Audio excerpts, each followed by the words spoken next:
All right, everybody, welcome everyone to the BID and NID Assessment Training. My name is Nathaniel Martinez with the Department of City Development's Commercial Corridor team. Today, what are we talking about? We'll be going over the assessment process, taking a look at your assessment spreadsheet and letting you know what all the columns mean on the Accessible tab. We'll be doing a little Microsoft Excel 101 just to give you some tips and tricks on what you can do with the software, some examples calculating assessments, a little bit about submitting assessments to our staff for review and including them in your operating plans, and then just some other ideas on how you can use all this great information for the work that you do with your BID or your NID. And once we're done with that, we'll finish it up with some questions. So that's what we will be going over today. I'm going to try and keep it light and as brief as possible, but feel free to stick around if you have questions and want to go further into any of the things that we present. So first of all, this assessment process, and I think I'm dating myself a little bit with the cartoon image, the Inspector Gadget, but every year you're getting two lists of assessments. And the list that you get in the summertime, either June, very early July, is basically initial valuations for properties in your district. These do change in October when they're finalized by the assessor's office, but this initial list that we provide you is to help you to calculate your initial budget revenue from the assessments, to help you take a look and see if any are missing. If you do have any missing tax keys, reach out to our staff as soon as possible. We'll investigate with the city assessor's office and make sure that those are addressed when they get to your final assessment list in October. Another thing is that these must be included in your operating plans, because this is going to inform property owners what the estimated assessment is going to be for their property. The second list is going to come in early October, and those are the actual property values that you're using to calculate your actual assessment. So that final list we give you in early October, it's a quick turnaround time, so there's less time for review and reaching out to the assessor. That's why we want to get it done now in the summer and early fall, so that when you get that final list, everything's ready to go. You punch in your calculations, and then that's going to give you your final assessments and your final budget revenue from the assessments for the next operating year. So in October of this year, when we send you your final list, you're going to send it back to us, and that lets you know what your assessment check is going to look like in February of 2022. Really quickly, state statute, Wisconsin BID and NID law have provisions on what can be assessed under a business improvement district and what can be assessed under a neighborhood improvement district. So assessable properties would include mercantile, manufacturing, special mercantile, local commercial, and in some cases, mercantile assessments. Properties that you can assess, that you cannot assess, are condominium, residential, exempt, and if there's no commercial use, mercantile apartment. So one caveat with the state statute for the business improvement districts is that it only allows you to assess the commercial portion of a mixed-use property. So mercantile apartments, if they have commercial, you can assess towards the assessable value of that. Same thing with a lot of your local commercial, like LB2s, where you may have your traditional main streets, a shop on the first floor and the business owner living above. Well, you can only assess towards that first floor space. So we'll go over a little bit when we look at the spreadsheet how that's calculated. Neighborhood improvement districts, on the other hand, the state statute is a lot more open on what you can assess. In Milwaukee, there's a lot of NIDs that really focus on residential initiatives and only assess residential type properties. The state statute allows you to assess everything that's not exempt. However, depending on your assessment method and your operating plan, you may limit that even further just for your specific neighborhood improvement district. So getting to know your spreadsheet, what we'll go over in the presentation today is this tab that you have on BIDs. It's going to say accessible tax keys. For the neighborhood improvement districts, it's non-exempt because, again, anything that's non-exempt is accessible. However, your NID may only do residential type properties. So I'm going to exit out of this presentation. We'll pull up an example assessment spreadsheet and just go over very briefly what the columns mean. So the first one is your tax key. That's going to identify the actual parcel information that's used for the property tax assessments. It's very important that we make sure that The correct assessments get on the right tax key because that is the actual tax bill. To help you identify which tax key we're looking at, you have the address, you have a property owner. We've left in the property class so you can confirm it's an assessable one. A little bit of additional information that we thought you would find useful for the BIDs and the NIDs is the building description column.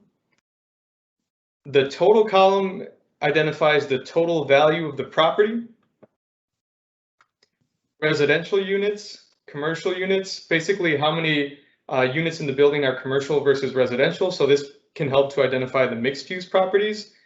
Residential square footage, and then commercial square footage, building square footage, whether it's a mixed use property or not. So the assessor's office has a column that lets you know if it's mixed use or not.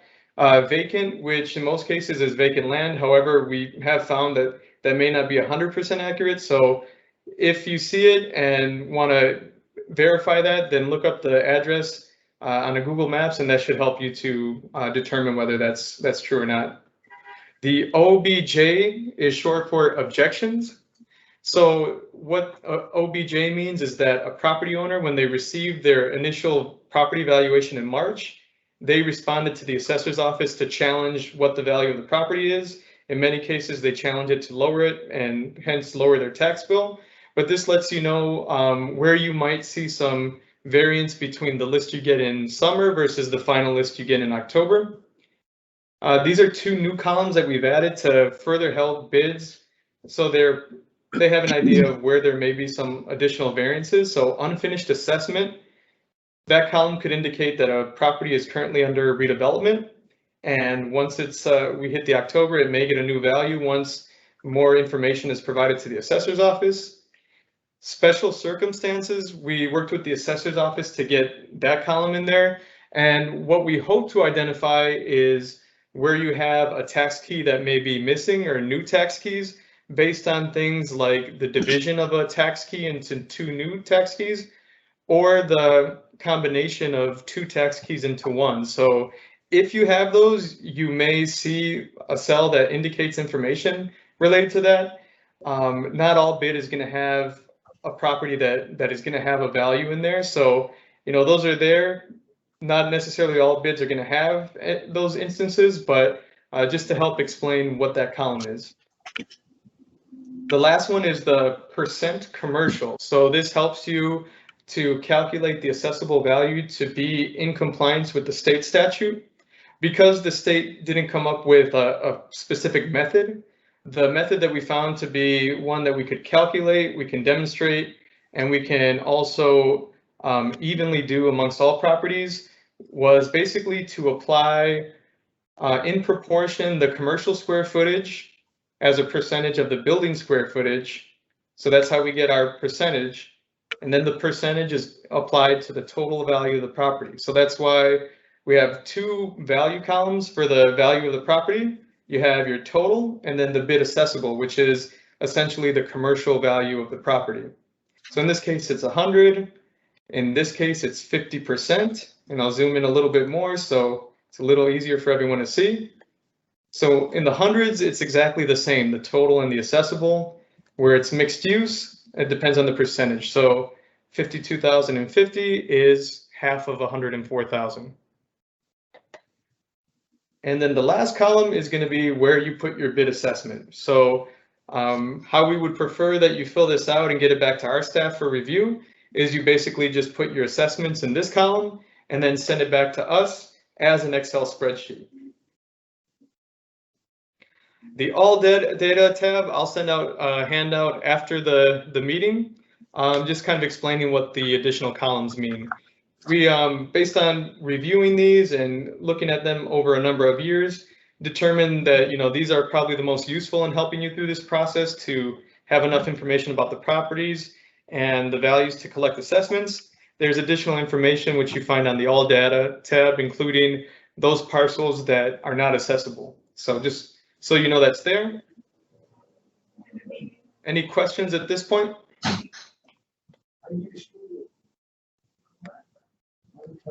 Okay, so we'll continue on.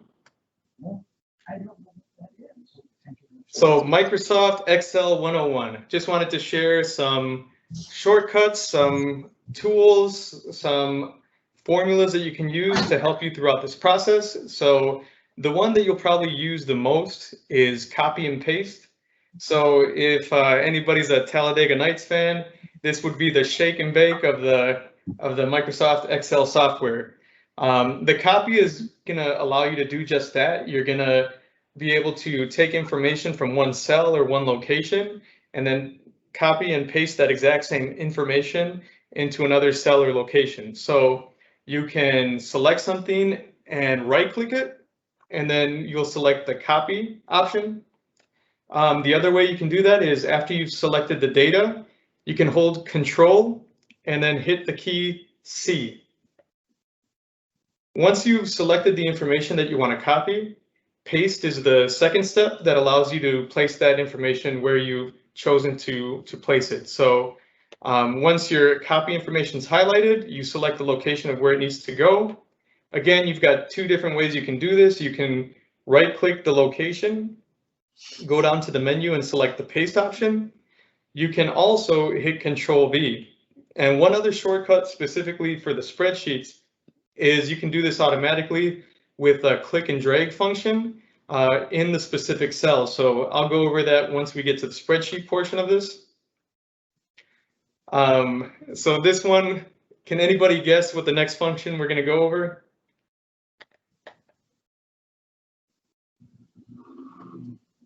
Okay, so it looks like we have no Harry Potter fans in the group. This is we're going to be going over the sorting feature. So sorting allows you to organize all the information. You can do it based on a specific column. Just one thing to be careful, this is a really powerful thing. It'll do exactly what you tell it, not what you exactly think you're doing. So you want to make sure what you want it to do and what you're telling the software to do match up. The biggest thing is just make sure that you're selecting all the rows where you're organizing information. If you leave a column out, you have the potential where all the information is going to be thrown off. And what that could lead to later on is that all the assessments you've calculated may be incorrect. They might have been meant for other tax keys. So be very careful when you're sorting that you're selecting all the fields that are going to be part of this process. So to sort a spreadsheet, like I mentioned, select all the cells you want to sort. You can right click and get through these options, but an easy way to do it is you select the data tab at the start of the spreadsheet. Then you go to the sort button, and then you apply the sort using the tool. So you can do multiple levels. You don't have to do it just based on one thing. You can start with, say, a class, and then if you want to, based on each class, look at the highest value properties from highest to lowest. You can sort first by class, then by the value of the property. But if you're doing just one sort, then you select the column that you look to sort by. You can choose how it's being sorted. It could be based on the values. If you have a certain color scheme, you can organize it by the cell color.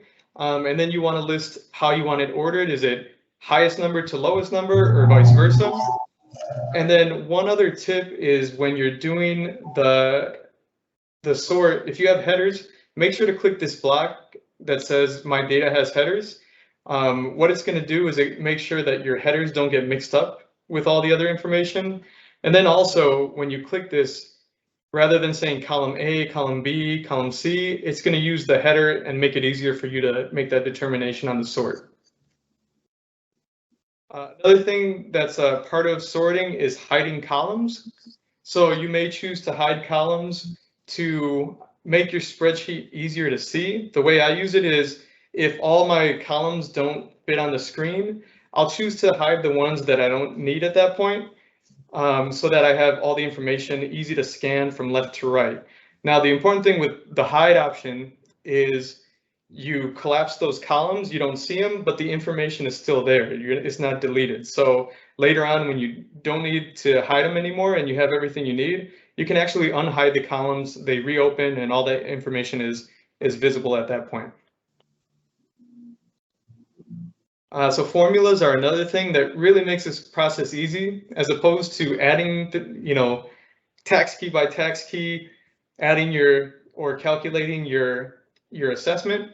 you can put a formula in the first one and then copy that all the way throughout the spreadsheet. So it saves you a lot of time. We're going to run through 3 scenarios, and within 10 minutes, we'll be able to assess hundreds of tax keys. So using formulas is very helpful with these spreadsheets. It's a tool that saves you time, efficiency, and if you're careful, you're doing the formula the way it's supposed to, then it's basically going to be very accurate too. It eliminates a lot of key-in features. So addition is one. If you're going to be adding, it's an equals, and you can either highlight the cell or you can enter the name of the cell and do whatever you're adding to it. Subtracting would be the cell minus the factor, so this should be a minus, but that's how that would look. So in an instance where you want to subtract 5 from every tax key, that's how you could do the formula and copy it to the other ones. Multiplication is probably going to be the one that you all use the most, which is basically to multiply your assessment factor by. And then division is another option that you have as well. So just so you know the different basic functions that you can use for formulas. And then one last one, which is a great way to kind of check things at the end, you have the auto sum. So what it's going to allow you to do is you typically will choose just after the last cell, the next one, and you hit this button. And what it's going to do is it's going to allow you to add all the cells above it. So that's going to give you a quick total for what your assessment revenue budget is going to be. This is a great opportunity at this point, if your assessment formula is the same, to look and compare to last year and see if there's any glaring differences. If your assessment changes, then, so say you go from $3 to $4 per 1,000 in assessed value, then obviously it's going to change quite a bit. But if it's going to stay the same, it's likely that your assessment revenues are going to be very close to the prior years. So how you auto sum is, again, select the cell at the bottom, you click the auto sum button, and then choose the calculation you'd like to run. So you can also do an average. There's a couple other options, but for the sum, you just choose the sum option and then select all the rows that you want to add together. So now we'll get into using the spreadsheets. There's 3 different examples of assessment methods that you'll see all the tools that we've been talking about, how you can use those to make this a quick and efficient process. So the first one, a lot of bids use a certain dollar amount per 1,000. There's a minimum in there as well as a maximum. So a lot of bids have a floor and a ceiling. So we're going to show you how to first calculate the $4 per 1,000 and then how to put those floors and ceilings on there.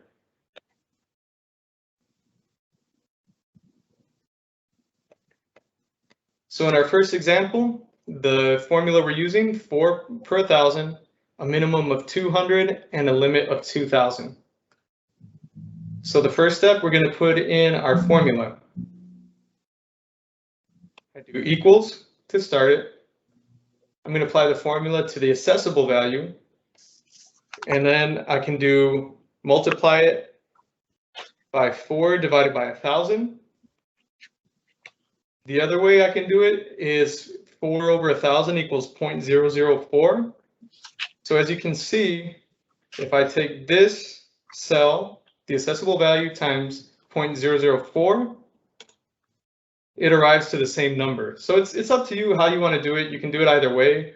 I prefer to just do the 0.004, so that's the method that I'll use, equals times 0.004.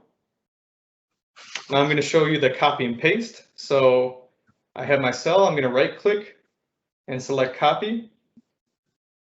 I'm going to copy that formula right to the next one, right click and hit paste. And now I have my next value. Another one, my control copy,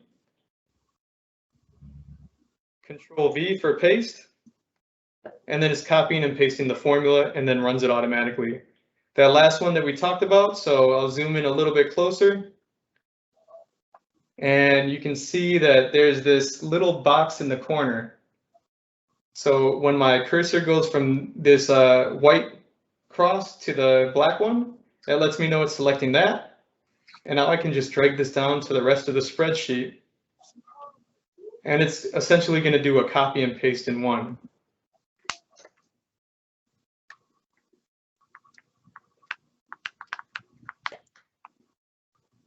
So then we get to how do we do the minimums and the maximums. So our floor is $200. So anything that's accessible that's under 200 needs to have that floor placed in there. Likewise, anything that's above 2,000 needs to have the cap on it. So to make this go quicker, I have all the information that I need. I may just keep my description in there and hide everything else. And now I'm going to do a sort. So the easiest way to do a sort to make sure you're not mixing up any rows or mixing up any columns is in the top left corner. If you click this one box, it selects every single cell in the spreadsheet. If you're not going to do that, then I recommend at the very least clicking here. What it's going to do is select the entire row, and you can click and drag, and that's going to select everything as far as you want to organize it.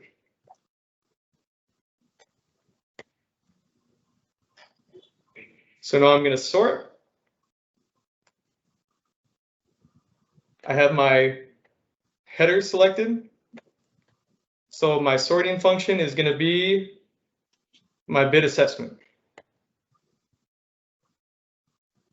And now, as you can see, I've got all these tax keys and assessments organized by the lowest assessment all the way up to the highest. So starting with my limit, 2,000, I look for the first place where it exceeds 2,000, and that's on this assessment. And I can just key in 2,000. And now I copy that to all the other ones that are following it.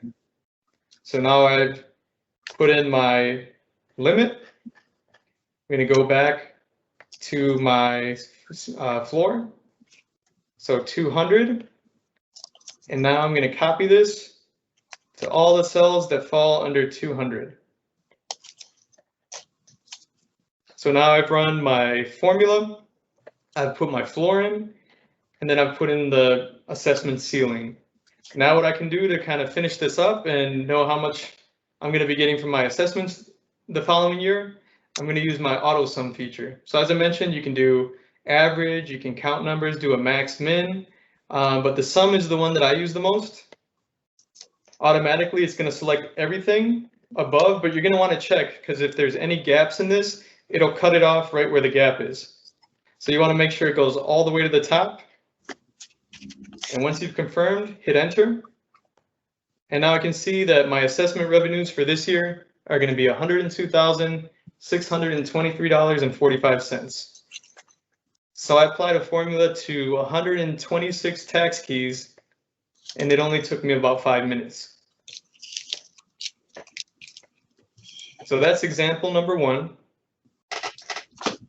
Now we're going to go to a mill rate formula. So difference with these is in some cases a bid says I want to put together a budget that's $80,000, and of that $80,000 I want each property owner to pay based on their property value as a percentage of the total value in the district. No minimums or no maximums, just a clear mill rate. So there's different ways you can go about this. I'll show you a simple way and one that requires just a little bit more work, but something that's very helpful. So first, we start by adding all the property in the district.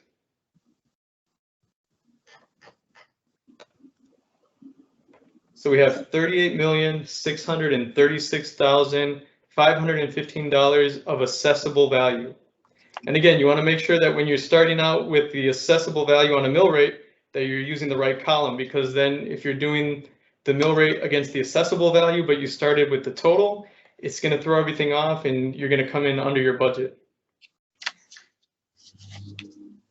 Now, my next one that I'm going to use is my $80,000 budget. And how I get my mill rate is going to be by taking my $80,000 budget, dividing it by the total assessable value in the district. And then I'll change this to a number and move the decimal point a couple spaces so I see what the rate is. So in this case, it's about 0.00207. If I just want to round it off right there. So now what I can do is I can take at 0.00, what is it, 207, and multiply it by each property value.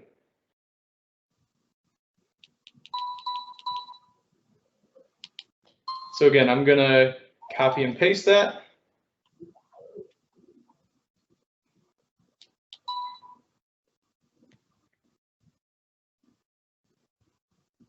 So now I have each assessment for each property. And then what I'll do is I'll add everything together. And because I've rounded, I've come in about $23 under the $80,000 budget. For something that's a little bit more exact, the other thing you could do is put in a formula for the mill rate. So equals, if I multiply this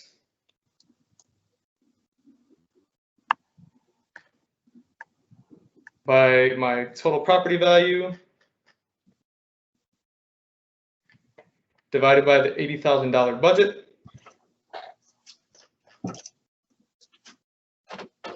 And then one trick is if I don't tell the spreadsheet that it's always got to use the one or the two row cells that I used, it's going to keep going from the next one underneath and the next one underneath. So in order to lock in that part of the formula, you put a $ in front of the column label and the row label. And that's going to ensure that every single time it's referencing the same cells when it's doing this division calculation. The other thing is I'm going to switch this cell to a format for $. Oh, it looks like I got this the other way around.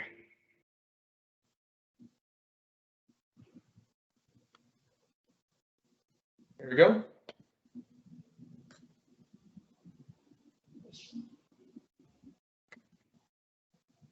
So now it's slightly different, but it gets me much closer to my $80,000 budget. So that's a amount per $ per 1,000 value. You also have the example from the mill rate. Now we'll look at a method that's a lot more common to the NIDs. So in this example, this is going to be based on residential and commercial units, and also with a limit that no property owner is going to pay more than $500. So we've got two calculations. What we're going to need to do is calculate based on one column and then another column and then add the two and then put in a limit for this method. So here's a spreadsheet, which is going to be a lot like what the NIDs see. I'm going to remove, or I should say hide, these ones that are going to be less important for my calculations. Oh, sorry, I hid the wrong ones.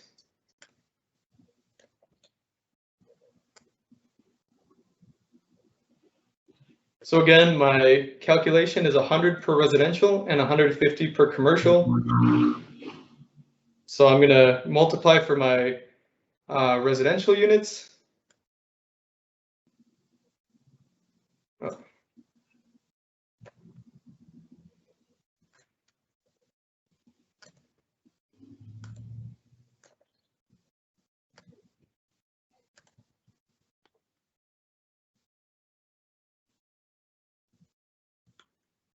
And then put my formula for the commercial units. So that's the 150 instead of the 100. And in this case, technically under my assessment method, because there's no residential or commercial units, it's not going to have either. Another great thing about spreadsheets is I can copy and paste two columns at a time. So again, once I get the thing set up, then it saves me a bunch of work of having to do this the entire spreadsheet.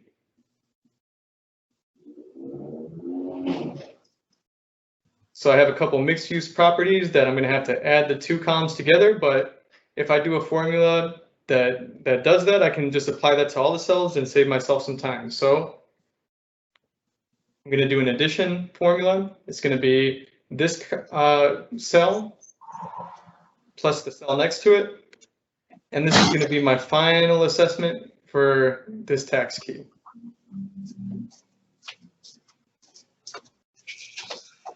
So again, I copy and paste that all the way to the bottom of the cell. And now when I'm looking at it, I got a couple that are exceeding the $500 max. So now what I'm going to do, I'm going to sort the sheet again to see how many times I need to apply the cap. So again, I've selected everything on the sheet, let it know that I have headers, and now I'm going to sort based on the NID assessment from smallest to largest. So when I run that, I finally get towards the bottom, and I have 3 that are above the $500 limit. So I key in 500, copy that down, and now when I add everything up, my annual budget is going to be $20,700 in assessment revenue. So that's it. That's the last example. So just very quickly, when you're submitting your assessments to our staff, it's preferred that you just fill in the last column and send it to us in a spreadsheet format. That allows us to quickly be able to review and let you know if we see any concerns and get things addressed before it goes to the final assessment process after the operating plan approvals.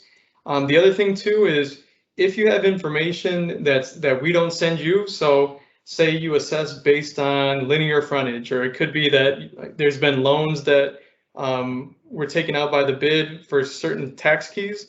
If you can send that information as well, just so when we see that the rates don't match up, that we can verify, you know, what are some of the other reasons why they don't match up, or what's the information that we're missing to match them up and come to an agreement with you on how they've been calculated.